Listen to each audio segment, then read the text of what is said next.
Hi guys, I've been missing for a week, but I'm back. I went through some stuff and I needed to get some work done, and I bought Saga. Yeah, and I read it and I liked it. I didn't like it as much as I thought I would, but I did like it quite a lot, so yeah. Anyway, today I'm going to talk about something that's really important to me, and normally I don't like to talk about things that people have already spoken about, especially if I agree with them, but this is so important to me that I felt, I wanted to give my 2 cents in. I wanted to throw my 2 cents in, so yeah. CBG19 did a video about this. Well, she's done a couple of videos about this, and a lot of them I have agreed with, but so this is sort of a response, but not really a response anyway. So it's about films and filmmaking, and a lot of people who know me know what I think about the film industry these days and how I feel it's kind of gone to the shitter, and I feel that us as an audience are being robbed of experiences, and I mostly feel that way because of CGI trailers and poor writing and poor character development in films. So I think I'm gonna take it genre by genre, or not, I don't know. But I want to start off with horror films, because when I did start watching films, it was horror films I started watching first, and my favorite horror era was from about 1975 to like the 1990s. I want to give it like a round scope, so roughly around that time, a bit shorter than that, but yeah. And if you really love films and you really know your films, you will agree with me. The 1980s were just for films, yeah. And nowadays I feel that horror films, especially like physical horror and creature horror, slashes and stuff like that, have suffered a lot because of the overuse of CGI, which is constantly pushed and shoved in our face whenever we go to the movies, and I feel that because of CGI we don't tend to have a lot of character development. We're given these archetypes, we're given these stereotypes, and when they die we don't really care because we've never really felt any connection to the character. We've never felt any relationship with the character, because these people aren't real people. I just don't feel that the way writers write horror films, the people who are in there, a lot of the time you hate them, so you're not actually shocked or scared or in awe or anything, because they were dicks. And I feel you lose something when you're watching a film, when you're watching a horror film, and you don't feel scared or sad or shocked for seeing someone die. Like, when was the last time you gasped watching Final Destination?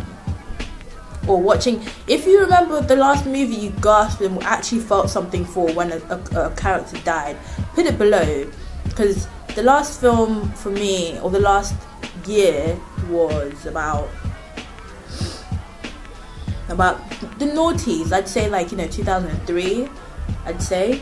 So yeah, and I feel that CGI, especially when it comes to the death scenes, I feel that we're so lost in this. It's great, the death scenes are great, they look so pretty, but they're not supposed to look pretty, because that's not how someone dies. You see this magical splash of blood and it's all nice looking and all of that, and it loses that shock, that disgust, that feeling. I lose that feeling when I watch this nice display of death and gore and horror, and not nice in a good way, in a bad way, nice in a good way. And that's where my anger comes from, because I feel that the overuse of CGI makes people lose their emotions, how they're supposed to feel in a film. They lose that, and that's just a terrible thing for me. It really, really is, when you lose emotions you're supposed to feel, because you're blocked by this rubber looking thing that's made from a computer that is not real, so you don't really care. And then, you know, you move on to action, and I feel action, CGI really hasn't changed that much for action for me. I don't feel that action's been robbed by the use of CGI.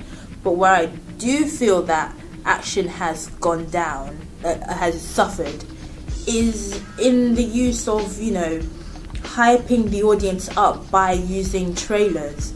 And I know some of you out there have experienced this, where you've clicked on YouTube, you've gone to YouTube, you've looked at the trailer, it looks amazing, you buy your ticket, you go to the cinema, you sit and you watch the film, and it's just a longer version of a trailer. Like, all the cool things were in the trailer, and you go and buy your ticket thinking they're gonna be cooler things there, and there isn't. And every cool scene that you thought you'd be excited to see for the first time, you've seen it already, so you can't even get excited. You're just almost indifferent. And I find that, you know, with horror films, it's the soundtrack that gets you to feel anything. If you do feel anything, it's the soundtrack, which is again sad, because you're being robbed of the experience. You know, the first time you go and see a film, your favorite film, the first time you went to see your favorite film, like, put down in the descriptions what it felt like to go see your favorite film for the first time. I mean, I know I remember mine, and it's just yeah, my nerdness is coming out right now. But I just feel that the editors or whoever's in charge of the trailers doesn't really care whether, like, doesn't care what you experience from the film, as long as they've got your money at the ticket booth. You know, they don't care about how you feel about the film, because they wouldn't put all those things in there if they wanted you to feel excited or tension or anything. If they, you know, if they actually cared, they wouldn't put those in the trailer. And that's why personally I stopped watching trailers at about 1 minute 30. Like, you get trailers which are like 2.5 minutes, and it's like, what are you showing me? Why are you showing me these things?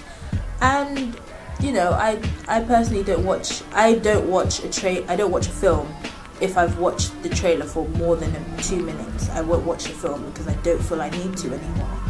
That's just like my personal view on things. So yeah. Then we come on to adaptations and sequels. And I don't tend to have a problem with adaptations and sequels, but my main problem with adaptations is that, one, they take away from an art form which is also very important in my life, which is literature. Again, literature is just a big part of my life. For as long as I can remember, I've always been in the library reading. I've been that loner sitting in the library reading. And that's just been my life, and I don't regret it. I love it. The written word is just, you know, and I feel that these days adaptations have been done wrong. That's just the way I feel. And I know film is an art form, you know, it's your interpretation of life, it's your interpretation of how you've seen something, and this is how you've interpreted, and this is how you want to show someone how you felt about it, and you put it out there, and you're like, do you agree, or do you see, or whatever. But with adaptations, I feel that they do it more so that people who wanted to read the book, who didn't have time, can go and see it. Like, I know a lot of people, I'm like, you need to read this book, it's so great, it's so good, and they're like, no, I'll wait till a film comes out. I heard they're doing a film, or they're thinking of a film, so I'll wait. But everyone knows that you lose something when you do a film. You lose something from the book when you do a film. You can't. It's not possible to fit everything into a film from a book. It can't be done. And when you lose that, you know, I feel sad for those people who refuse to read books and they watch the film and they don't like the film. It's like, but that's not it. You know, there's more to the book than, you know, what you saw in the film. So that's just my problems with adaptations. And, you know, there's been a long list of adaptations that God, have been done so bad. Total Recall, one. The Green Lantern, 2, Let Me In, 3, and there's just, it goes on and on and on and on and on of, you know, adaptations that I just did not like. I didn't like them. But there have been adaptations I've loved. You know, like everyone who knows me knows I love Fight Club. Oh, yeah. I've read the book millions of times, watched the films trillions of times, loved it. That's an adaptation done right, in my opinion. And then we get on to sequels, and with sequels, I wouldn't mind them if there was some growth, you know, from watching one film to another. If there was some growth, but it's hardly ever that. You know, you just, you know, the character goes through the same thing he does in the first film as the second film. It's just a different villain, but it's the same process of what happens. And the hero hasn't learned anything from the last film, you know, to carry on into this film. There's no growth, there's no change, there's no depth. And as a moviegoer, I want more, and I don't think it's ridiculous to ask for some character growth in a film, in a sequel. Isn't that what it's for? So I just feel that they're just putting things out there and people are just eating it up, and you know, the age of good movies has long gone by. And that's why I was just so excited about Evil Dead, because it was, you know, you gave this project to people who actually cared about it, and you saw what human hands could make. And I can't see how that film can go wrong. You know, no CGI, all practical. I can't see how it goes wrong. And if it does go wrong, well, you know, it's a learning progress. I don't think we should stop using practical effects in films, because you feel that way. You know, you feel it because it's real, not these like glossy monsters you see and you're just like, oh, that looks nice. You know, and actors as well, they tend to act better because there's something there for them to react to than, you know, a flipping green screen or a man in a green suit or, you know, whatever. You know, it's just, you can't act from your own imagination. I just don't feel you can. A lot of what I'm saying has come from Comic Book Girl 19's video, but I've put my, you know, I've added my views, as you can see, in there. And I'm not going to talk about 3D because I feel I'll be talking about a losing battle. I'm not going to talk about Star Wars because I think that every idea or every view of it that is out there has been put out there, and yeah. But I will say that I don't believe that George Lucas sold his soul now. I think he sold his soul when he did Star Trek 1, 2 and 3. That is when I believe he sold out. Not now that he's doing 7. No. So, you know, when I told my friends about, you know, Evil Dead, I asked them, like, what did you think? Like, do you think it's gonna be as good as Evil Dead, you know, the original one? And they were like, there's an original Evil Dead? And I was like, yes, there was an original Evil Dead done in 1981. It was like one of the scariest movies I've ever watched.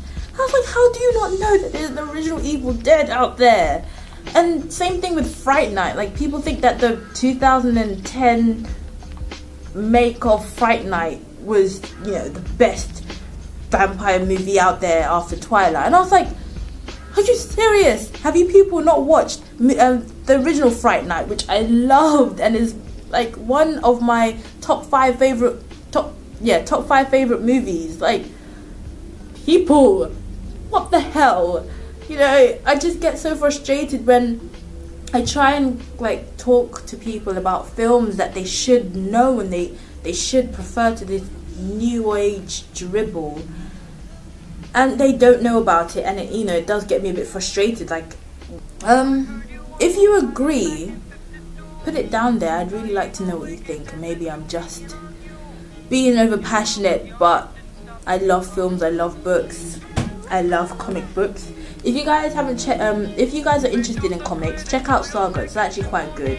And if anyone out there has read Bedlam, message me down there and tell me what you think, because I want to start it and I think it might be good. So anyway guys,